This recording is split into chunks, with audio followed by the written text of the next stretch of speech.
Magpul's first translucent polymer magazine, the latest generation of Inforce weapon lights, and a look at the Holosun's AEMS core red dot sight on this week's Gear Grind.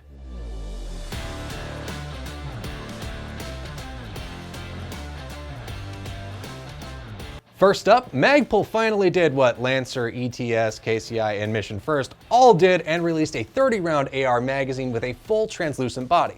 So let's see what the fuss is really about. First of all, the obvious one. The 30-round TMAG fits into all standard AR-15 mag wells and is made to feed 5.56 NATO and 223 Remington rounds. For other STANAG platforms that take GI mags, the TMAG should also work just fine, but your mileage may vary due to different dimensions, tolerance, stacking, etc. You can also get 300 blackout to feed through this magazine. If you have a Mean Arms or CMMG Endo mag for 9mm, those work inside the body as well if you remove the spring and follower. And if you're a fan of the Gen 3 PMAG floor plate upgrades, you can also slap one of those bad boys at the bottom of the magazine. Generally speaking, if it's going to work for a Gen 3 PMAG, it's going to work just fine here. Feel. The TMAG has simple ridges molded into the body at the front and rear, but unlike regular PMAGs, the sides are completely slick. There's a few reasons for why that is, but we'll get to that in a minute. The TMAG is a bit slicker as a result of this design change. I would say it's more grippy than a standard USGI magazine, but if you like having texture at the side of the magazine, you may end up preferring a standard PMAG. Other than that, you're getting the build quality you expect from Magpul. No rattling spring, 4-way anti-tilt follower, both of which make loading up your TMAG very nice and easy. Overall, feels really premium. Form. This is the big one, obviously. At the moment, the TMAG comes in one color, translucent OD green. They're very similar in tone to some classic translucent mags, like the Steyr AUG Waffle mags and the SIG 551 magazines. They're sleek, they're stylish, but that muted green gets across a certain functional element that completely clear or brightly colored polymer doesn't. And that's also where the slick sides come in. Because of that slick texture, you can very easily see rounds remaining, but also check your ammunition before you go to shoot. If you have 5.56 and 300 blackout on hand, this can be very handy in quickly determining that you're running the correct ammunition for your gun. You can see on this side that you can actually see the shoulder of the 300 blackout rounds compared to 5.56, and on this side we have the red tips for some varmint rounds I loaded. So, helps you keep from mixing up your ammunition. Function. No real surprises here, but the TMAG works really well. The paint on the magazine spring helps you track how many rounds you have remaining, ammunition feeds reliably, and honestly, there's not many reasons not to trust this magazine. Magpul tests the hell out of their products, and the TMAG meets all the same standards that PMAGs do. That comes with a small caveat, and this is from Magpul themselves and what little I know about making polymer parts. To make clear polymer, you can't use certain additives to increase durability of your part, lest you make the polymer completely opaque. In terms of very long-term usage, the TMAG is going to fall behind the PMAG, but we're talking maybe tens of thousands of rounds here. You'll likely replace the springs and the barrel on your gun before the TMAG ages out. Features. I think the main draw for this magazine is solidly in the aesthetic department, but there's some functional elements within that as side benefits. I do think this is generally more drippy than the standard windowed PMAGs. Your floor plates will still work, but now you get the added safety feature of monitoring your ammunition type before you go to shoot. And plus, the strength differences in the polymer are pretty negligible for most use cases. The TMAGs do retail for about $5 more than a Gen M3 windowed PMAG, so there's also cost to consider. It's up to you to decide if looking cool is more important than saving a few extra bucks on mags. So let's move forward on the gun to talk about the Inforce Gen 3 weapon mounted light. What's new and improved, and maybe what's the same. You only need about an inch of rail space for the mount itself, but the different models range to about 4 to 5 inches in length depending on the light output. All of these lights are fed from CR123 batteries, 1 for the short models and 2 for the larger ones like this. Feel. I've always enjoyed the Inforce lights. 1, because they're lightweight with a body mainly comprised of high-strength polymer. 2, because the controls are really tight. For the white light models, the lever on the side is for switching from constant to momentary, which is nice and positive. The actual switch has a definitive click and a safety lever at the rear to prevent bad guys from seeing you light up when you don't mean to. Plus, rotating the head of the light a quarter turn engages the lockout mode, so you have multiple layers of protection so you can actually feel and know what you're in control of. By the way, the white light and the infrared versions are momentary only. Flipping the switch on the left side changes from white light to infrared.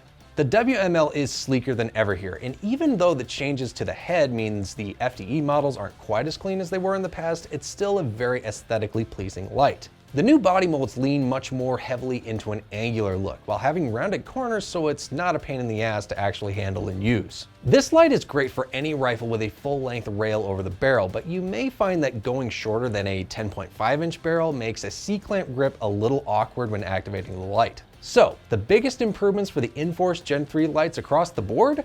Higher lumen and candela output. On the smaller models, it's about a 50 lumen jump up, and on the larger ones, up to about 300 lumens of white light. All of the models have about a 90-minute continuous runtime, whether you're using the IR or white light features. As for how each one performs their specific job, I think you're getting plenty for your money here. The light body is polymer, but it's strong, simple, and very compact, resistance to shock, and waterproof up to about 60 feet submerged. These lights are going to be tough enough to last with a lot of features that do make them a great options for tactical and home defense applications. Nice strong hotspot, plenty of spill for maneuvering. I personally didn't have an opportunity to test the IR functions, but if you've got night vision, this is probably a decent option for an illuminator. But you've probably got something that does the job better anyway if you've already got nods. Features. So, solid new iterations for the Inforce WML, but why consider these? As I mentioned, the higher lumen output is definitely a draw. These puts these lights more on par with the current generation Streamlight and Surefire options for weapon lights, where the Gen 2 versions of the Inforce generally lagged behind a little. Beyond that, there's also the price. For example, the Gen 3 white light 450 lumen model retails for about $120 bucks. I'd argue you're getting maybe a little bit more value for your money with the Inforce, as well as a lighter setup in general. Now, let's talk optics. We want something tough with a good viewing area and shake awake. I've got a Holosun AEMS core on the table, so let's talk about it. Fit. The AEMS core and the more fully featured AEMS with the circle dot reticle both attach to Picatinny rails and include a riser with a lower 1/3 co-witness with AR iron sights. So generally, this is going to be a one-size-fits-all solution for modern rifles. The one caveat to this optic being that aftermarket mounts are a bit limited. It's a proprietary mounting pattern, so if you want different heights and QD options, you probably have to take a look at the options from American Defense Manufacturing, Unity, or Reptilia. None of which are budget-friendly options, so just bear that in mind when you're selecting an optic for your rifle. Feel. Right off the bat, this is a chunky mailbox of an optic, but that's not necessarily a bad thing.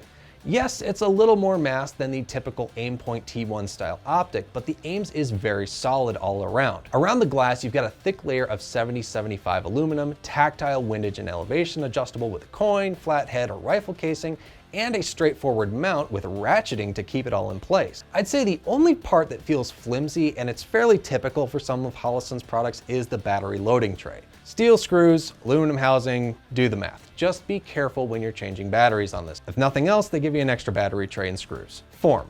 Like I mentioned, this is a very boxy optic, and it looks a little strange thanks to the mount, which tapers inward at the front and rear. Just looking at it, it seems overbuilt and a little insubstantial at the same time.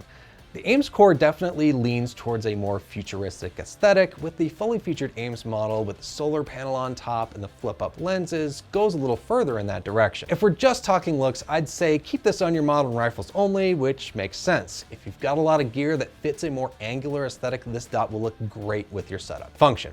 As tough as the AEMS core looks, it's nothing if it doesn't perform. Keeping with the vast majority of Holosun's product line, I think it does the job.